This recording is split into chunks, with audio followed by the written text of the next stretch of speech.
He's Jeff King. I'm Andy Erickson. This is not another shooting show. We go to St. Louis, Missouri, where a 22-year-old accidentally shot himself after exiting a vehicle that fled from St. Louis police. According to the Metropolitan Police, officers were on patrol in the Penrose neighborhood and attempted a traffic stop of a Nissan Rogue, which was my rental car in Florida, by the way. Nice. The vehicle fled from officers speeding. After attempting to stop the vehicle, police disengaged due to safety concerns. Shortly after disengaging, the police responded to a call for a shooting in the 4900 block of Penrose. When officers arrived, the same Nissan Rogue involved in the pursuit was on the scene. A 20-year-old driver and 22-year-old passenger exited the vehicle after fleeing police when the 22-year-old accidentally shot himself in the groin as he exited. Ow! It doesn't say he shot himself in the dick, but we know this. After that episode we did back in February, Jeff, Yep. if you have a catheter in your penis after Don't you jerk shot it? yourself in the dick, don't rub one out. I'd rather kill myself, but It'd been a long time. Police said the passenger was taken to the hospital and is in stable condition. The driver was arrested and found to be a federally convicted felon currently on parole. Police seized the firearm from that Nissan Rogue. oopsies. Yep. So, by the way, just in case someone's like, oh, so the Area 3 director rented a car for himself while he was down in Florida. Okay. 2 of us rented cars, and we all hauled people to and from the airport. So, fuck off. All right? You know what? You should have walked. All of you should have walked from the airport. We should have each... No, some people took Ubers, and they were like $50. Yeah. And my rental car was $122 for 3 days. So... Yeah. No, people.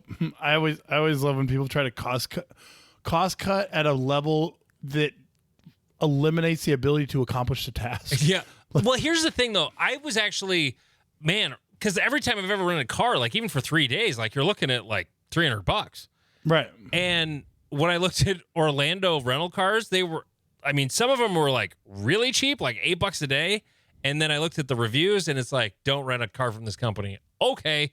They were pretty much all off-site from the airport, but I got a rental car from Hertz for $122. I signed up for something like the size of a Chevy Malibu. Right. And because I ended up with a lady who said, no, you can't have that. I actually got into a Kia Soul. It's the car my daughter wants. Yeah. And so I was like, ooh, that's in the road they said I could pick one from. So I got that. And then I'm trying to leave. And she said, you can't. Because it's already reserved for somebody. I'm like, okay. And then I went back. And the dude said, here, just pick anything in this road. It was all like the next size of vehicle. So I got a Nissan Rogue. Nice. Yeah. And Ben and Alex rode to the airport with me. So shut up. You're saving money at that point. I was saving money. Well, hell, even if everybody took a rental car, I was just be like, I'll just pay for it myself because it was nice to have a car. Anyway. Yeah. All right. So here's a little truth about this episode, folks. This is an episode Jeff and I recorded as a backup. So if you're hearing this episode, life happened and we weren't able to record for an episode that we needed. And so that's what this one is. So it might be a Patreon. It might not be a Patreon, but it's a backup episode for when shit happens. So because it started to snow. For those of you in the South, you got to experience that for the first time. It's the white stuff that comes from the sky and it coats your cities. In your cities, you just stop. Yeah, everything shuts down. And you don't do anything for 3 days. Podcasting would be incredibly easy. Right. The rest of us in the civilized world, we drive in it. And when one of the podcast hosts is a snowplow driver. And so he's plowing all night long, just plowing. Actually, no, we down. don't plow all night long. We start at 4 a.m. And we will go until 8 p.m. We did that one day this week. For reference, we're in the second week of February as we record this episode.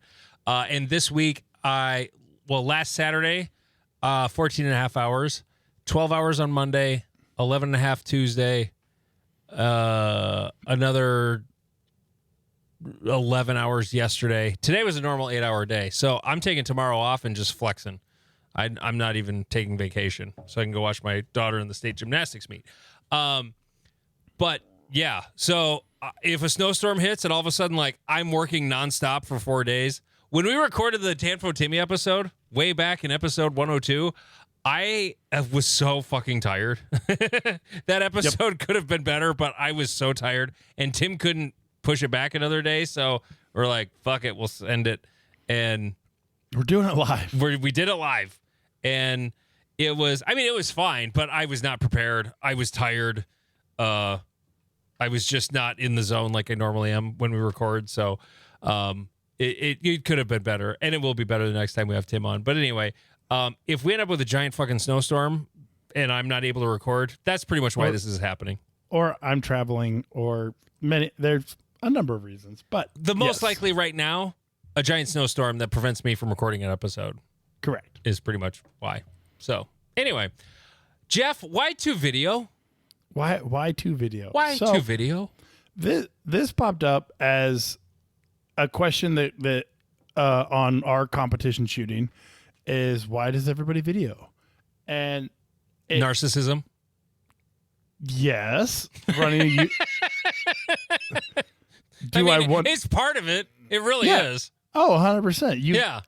If I didn't record a stage, did it actually happen? Right. I have forgotten my camera before and begged people to let me use their cameras and have them send me the footage because it's so important to me to film a stage. Like, before I realized that the 360 camera was basically pointless. If anyone's looking for a 360 camera, hit this boy up.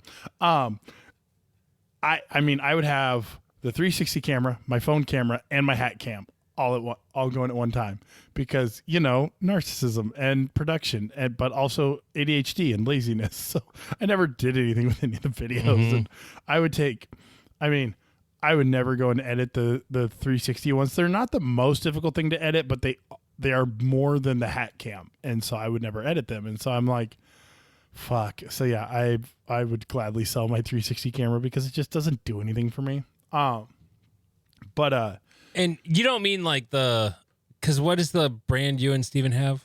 Insta360 is the name of the brand. But that's not what you're talking about. Right. I have the X3 360 camera where it's basically recording the 360 video at all times.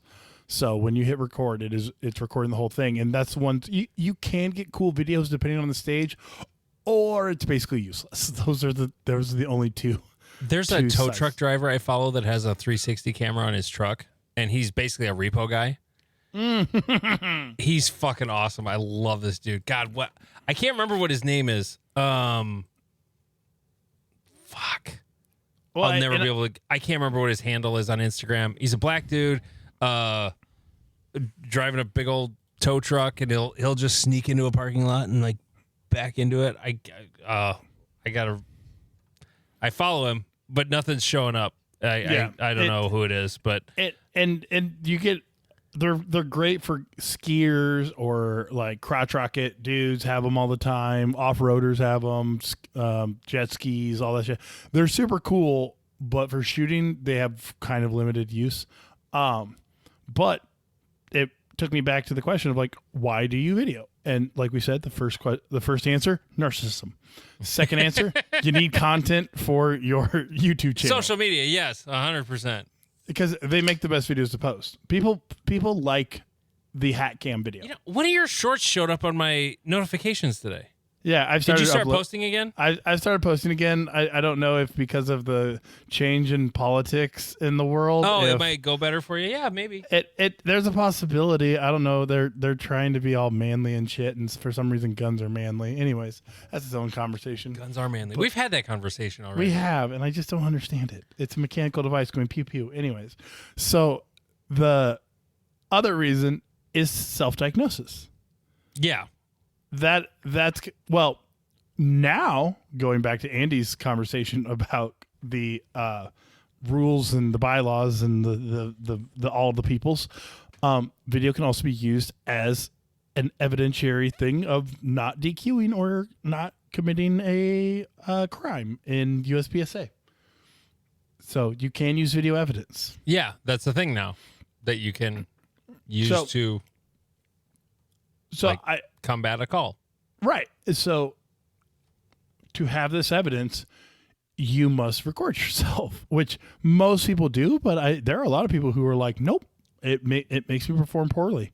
Andy, are you someone who gets all of your stages videoed? Yes, every one of them, and it's 100%. I mean, I'll post some of them, but it's 100% about diagnosis and like seeing what I'm doing right and what I'm doing wrong. Nerd. Yeah. No, that's what it is for. Especially if it's a stage with movement, I really want the video. If it's a stand and shoot, it's just basically going to be a highlight reel or a dumpster fire. Like, right. I'm not learning anything from a speed shoot video. But do you have a hack cam or do you only do phone? I really want to get. I need to get an Insta360 because I think Steven has sent me the link to what to buy like twice, and I still haven't bought one because it's like, but primers, but bullets, Shadow 2. So that's why I don't have one. Gotcha. I tell you what though, if Shields sold them, I would have one because then I would put it on the credit card. 6 months, 0 interest, easy peasy. I'm actually kind of surprised they don't sell them as like an outdoor shop, like because again, we use them a lot, but we are the smallest. Oh, they do now. They do. Oh, Andy, wait. No, they don't. What? Every time I click on one of the old Google links, it says that's no fun. It doesn't exist. Insta360. Yeah, they don't anymore. Brother, ooh. Yeah. Listening to us Google is fun for people. They do sell one. Yeah, but that's the X4. That's the one you don't want. Yeah, well, that one doesn't even work either. How the fuck am I on your search and the thing isn't real? What the fuck, Shields? Get your shit together. Yeah, their search engine's weird. Anyways, so going back to videoing. So the self-diagnosis is a very key part to it, and comparing your third person and your first person view can make you kind of reevaluate what you see on a stage. Because I've definitely watched myself like in a position going, God damn it, I was slow as shit. And then I watched the hat cam and I'm like, oh, I was burning all of the paper down that I could see. And so it's funny how those two differentiate themselves so drastically. So you'll like what your memory of it was isn't necessarily there, and then when you watch that hat cam, it's like, oh, that's what I was seeing. That's why I did that. Right. The hat cam footage will help me to either validate or kind of like correct my memory of like, oh man, that section took for fucking ever, and then you watch yourself on the hat cam and you're like, off to the next, and you're like, okay, that didn't take forever. Why did it feel like it took forever? And it's absolutely fascinating to help yourself diagnose your target transitions. And then you can, with the hat cam, diagnose your like movement to a degree of like, when is your gun up? When did the momentum of your body move enough that the camera noticed it? Because if you're in a position and you go, now I move, that's good information to know versus like watching it on your third person, your cell phone camera, your 360, whatever. You might be like, oh yeah, I went in that position, and I left that position, cool. And then you watch it on your hat cam and you're like, why the fuck was I waiting there for like a second after I got done? Like I need to be moving out on that target. So it can be an extremely good diagnosis tool but it takes time to read what you're trying to do. Yeah. I just mostly, I mean, I had a GoPro that the battery lasts about 20 seconds on now. So, yeah, I don't really use it much anymore. You could be like Austin and get a Chinese, like dash cam. Austin cheap. That he like duct taped to his hat. Love you, yes, Austin. because going to the hardware store and buying a couple of screws to mount it to the bill is too expensive. Jesus Christ, Austin. just buy He will always be the cheapest man. like in there's USPSA. there's a cheap way of doing it that isn't duct tape. You know, like you don't have to buy the special clip that costs $30. You can just, anyway. I don't know why I'm shitting on Austin so hard. He's going to work at Area 3. He isn't going to hear this. Oh, right, because he might. This is a backup episode. That's true. This might not be a Patreon. It might not be a Patreon. It might be a regular episode. Because he's way too cheap to be on Patreon. Exactly. Yeah, $357 a month is way too expensive. Patreon.com/notanothershootingshow. Let's just drop the ad in here.